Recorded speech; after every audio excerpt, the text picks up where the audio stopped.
UP के कन्नौज से इस वक्त की बड़ी खबर। अपने संसदीय क्षेत्र पहुंचे सपा सुप्रीमो का योगी सरकार पर हमला। कहा स्कूल मर्जर का सपा करेगी पुरजोर विरोध। स्कूल दूर होंगे तो बेटियां को होगी पढ़ाई में दिक्कत। व्यवस्था पूरी तरह पीछे बढ़ो, पीछे से आ रही भैया है प्रशासन का सरकार जाने वाली है, इसीलिए सरकार के लोग ट्रांसपोर्ट से ही कुछ कमाने में लगे हुए हैं।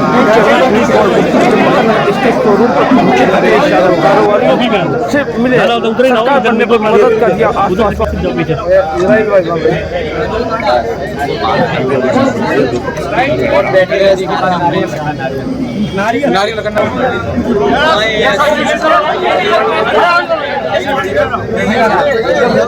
लीजिए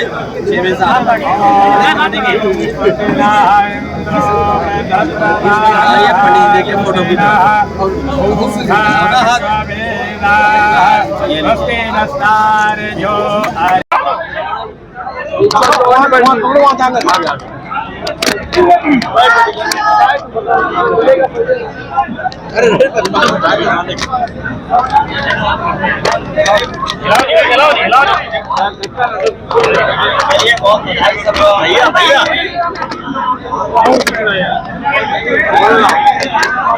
भैया गाड़ी भी एक आराम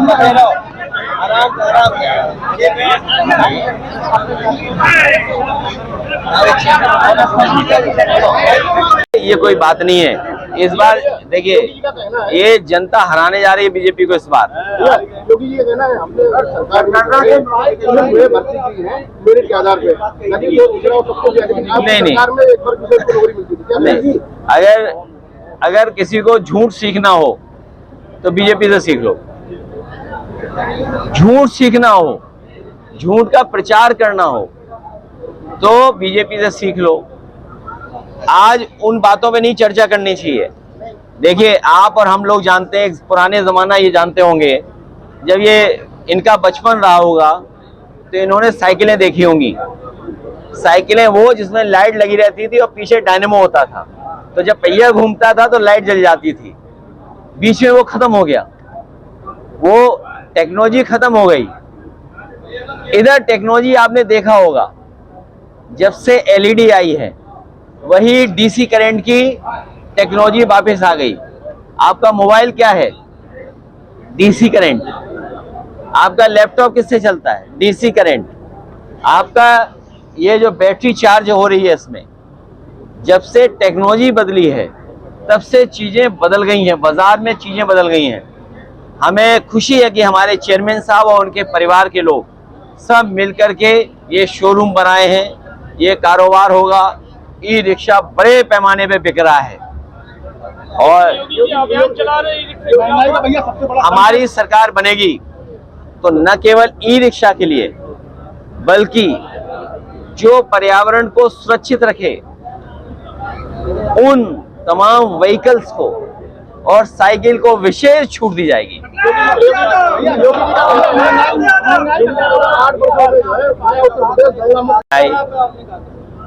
देखिए अब पढ़े लिखे भी अनपढ़ हो तो मैं उनका क्या कर सकता हूँ। अगर पढ़े लिखे भी अनपढ़ हो, सोने की मूर्ति कैसे रोक लोगे हमें लगाने से? कौन से नियम में कोई रोक लेगा बताओ हमें? हमने म्यूजियम बनाया है, यहाँ बन गया म्यूजियम। एक्सप्रेस कभी देखा था? बनाया बन गया। मंडी बनी बन गई। मेडिकल कॉलेज बन गया, पैरामेडिकल बन गया, स्टेडियम बन गया, काऊ मिल्क प्लांट बन गया। इजराइल से टेक्नोलॉजी ला करके एक्सीलेंस सेंटर बना दिया, स्टेडियम बना दिया, 100 बेड का हॉस्पिटल बना दिया। पुल कितने बनाए काली नदी पर। तो सोने की प्रतिमा महादानी सम्राट हर्षवर्धन की लगेगी कन्नौज में। और दूसरी हमारे अहिल्याबाई होलकर और वो चौराहे जिनके नाम पे किया है, बाल चौराहे पर कोई दुनिया की ताकत नहीं रोक पाएगी, सोने की लगेगी। और यही नहीं महाराणा प्रताप की जो प्रतिमा लगेगी उनका भाला होगा सोने का। कैसे रोक लोगे आप? किसी नियम में रोक सको तो बता दो। म्यूजियम का अभी भी उद्घाटन नहीं हुआ है, आप सांसद बन गए तो क्या होगा? सड़क गड्ढा मुक्त कभी हुई नहीं। हम और आप लोग वीडियो के माध्यम से देख रहे हैं कि लोग डामर उठा करके ले जा रहे हैं। जी जी। और कुछ बीजेपी के लोगों को अगर नाश्ता ना मिले, खाना पीना ना मिले, तो वो भी सड़क उखाड़ने के लिए चल देते हैं। आपके कन्नौज में भी कुछ ऐसे ही हुआ है हाँ हाँ। कि जिन्हें नाश्ता पानी नहीं दिया गया। बीजेपी की सरकार अलग तरह की है, झगड़ा हो रहा है हर जगह। आपके बगल के जिले में डीएम और सीएमओ में झगड़ा हो गया। डीएम सीएमओ में किस बात के लिए झगड़ा हो? उनके झगड़े में हमारे विधायक भी पड़ गए बीजेपी के। वो भी लेन देन को लेकर के न जाने क्या क्या शिकायतें हो रही हैं। बिजली विभाग, स्वास्थ्य विभाग में झगड़ा चल रहा है। हरदोई बगल के जिले में सोचिए बिजली नहीं दे रहा है बिजली विभाग। मेडिकल कॉलेज में लोग पंखे से रह रहे हैं, सोचिए आप। मरीज आईसीयू में बिना बिजली के कैसे जीवित रहेंगे? बिजली नहीं आई एक जिले में, डायलिसिस हो रही थी, डायलिसिस से मर गया आदमी। सोचिए आम आदमी गरीब डायलिसिस के लिए गया और बिजली न मिले और जिंदा मर गया। सोचिए जान बचाने के लिए इलाज चल रहा था, बिजली विभाग में बिजली नहीं दी, जान चली गई। और स्वास्थ्य विभाग में ट्रांसफर ही नहीं हो रहे हैं क्योंकि वहाँ कुछ खबरें आ रही हैं अलग तरह की। वहाँ पर डायरेक्टर भाग गया। और ये जो हमारा साथी कह रहा है क्योंकि कारोबार और काम तो किया नहीं, जाने का वक्त है सरकार का, तो सब सरकार लोग इसी में लगे हुए हैं कि ट्रांसफर पोस्टिंग से ही कुछ कमा लें। और ये बात तो छिपी नहीं है, अब ये बातें तो ओपन हो गई हैं, आम लोग जानते हैं। कोई विभाग नहीं बचा जिसके अंदर बड़े पैमाने पर लूट न मची हो। ट्रांसफर पोस्टिंग के बहाने मंत्री या अधिकारी किसने वसूली की है? कहीं देखने को मिल रहा है कि अधिकारी और मंत्री लड़ रहा है, कई जगह मंत्री लड़ रहे हैं, कई जगह डिप्टी सीएम लड़ रहा है। ये अलग सरकार है। अभी तक तो इंजन टकरा रहे थे, डब्बे भी टकरा रहे हैं, और जो छोटे मोटे डब्बे हैं वो भी टक्कर मार रहे हैं।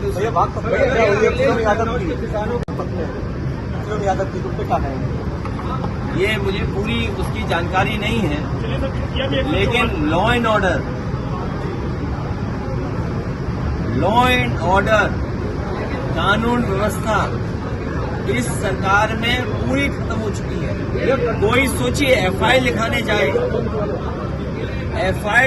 जाए जिसके खिलाफ, वही जिंदा मार दे थाने के सामने। पुलिस को पकड़ रही, पुलिस वसूली करते हुए पकड़ी जा रही हो। और कोई जिला ऐसा नहीं है जहां पर वसूली की शिकायत न हो या भ्रष्टाचार की शिकायतें न हो। कोई जिला नहीं बचा है।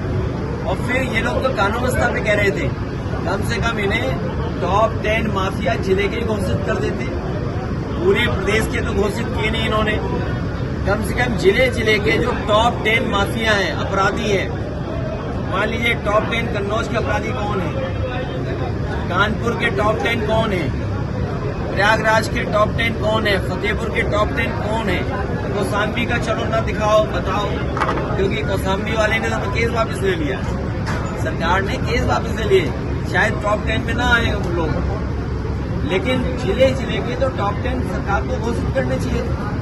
गोरखपुर का टॉप 10 कौन है, कुशीनगर में टॉप 10 कौन है, बनारस में टॉप 10 कौन है, मिर्जापुर में टॉप 10 कौन है अपराधी, चंदौली में टॉप 10 अपराधी कौन है, गाजियाबाद में टॉप 10 कौन है, इटावा में टॉप 10 माफिया कौन है, फर्रुखाबाद में टॉप 10 माफिया कौन है। और जब तक इनको आप नहीं पकड़ोगे, कार्रवाई नहीं करोगे, तो आप क्या उम्मीद करोगे लॉ एंड ऑर्डर ठीक होगा? और उसी का परिणाम है कि थाने के अंदर कोई एफआईआर दिखाने जाए, उसको जिंदा मार दिया जाए गोली। देता हूँ इनको, और पूरे इनको मैं बधाई देता हूँ इस कार्यक्रम, इस शोरूम के लिए। और न केवल मैं, इनका पूरा परिवार और जितने भी साथी आए, आज सब शुभकामनाएं दे रहे हैं। एक नया काम शुरू किया है और इधर देखने को मिला है बाजार में इलेक्ट्रॉनिक चीज और इलेक्ट्रॉनिक जो व्हीकल है उनकी डिमांड भी बढ़ी है और बाजार भी बढ़ा हुआ है। इसलिए मैं शुभकामनाएं देना चाहता हूँ, उन्हें बधाई देना चाहता हूँ। हमारे चेयरमैन राठौर और उनके पूरे परिवार ने कन्नौज में एक नई शुरुआत की है और ऐसे जितने भी कारोबार करने वाले लोग हैं, जो हम समाजवादियों से सहयोग और मदद हो सकती है वो हम लोग जरूर करेंगे और उनकी मदद करते रहेंगे। बाजार बड़ा हो गया है, कन्नौज में भी चलने का मौका मिलेगा और बैटरी सही हो और समय पर बिजली आती रहे, सस्ती बिजली हो, तो जो लोग यहाँ से खरीद करके लेके जाएंगे उन्हें भी मुनाफा ज्यादा होगा। आने वाले समय में, क्योंकि पर्यावरण को भी ये सुरक्षित रखता है, जहाँ डीजल पेट्रोल की डिमांड कम होगी, जहाँ महंगाई बढ़ रही है, वहाँ पर इलेक्ट्रॉनिक ई रिक्शास का चलने से पब्लिक ट्रांसपोर्ट के साथ साथ पर्यावरण को भी सुरक्षित रखने का काम हो रहा है। हम पूरे परिवार को बधाई देना चाहते हैं, शुभकामनाएं दे रहे हैं। समाजवादी सरकार आएगी। अभी जो सरकार से डिमांड करेंगे कि जितने भी लोग कारोबार से जुड़े और जो उपभोक्ता है, कस्टमर है, उनकी सुविधा के लिए सरकार फैसला लेगी और सरकार बनने पर बड़े पैमाने पर सहूलियत दी जाएगी।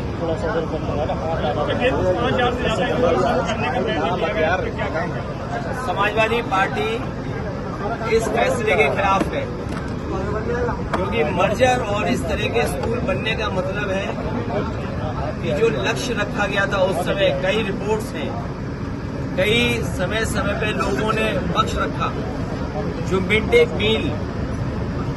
डे मील की स्कीम इसीलिए लागू हुई थी कि अधिक से अधिक बच्चे पढ़ने आए स्कूल में और प्राइमरी स्कूल में पढ़े जाकर के, घर से बहुत दूर उन्हें जाना ना पड़े।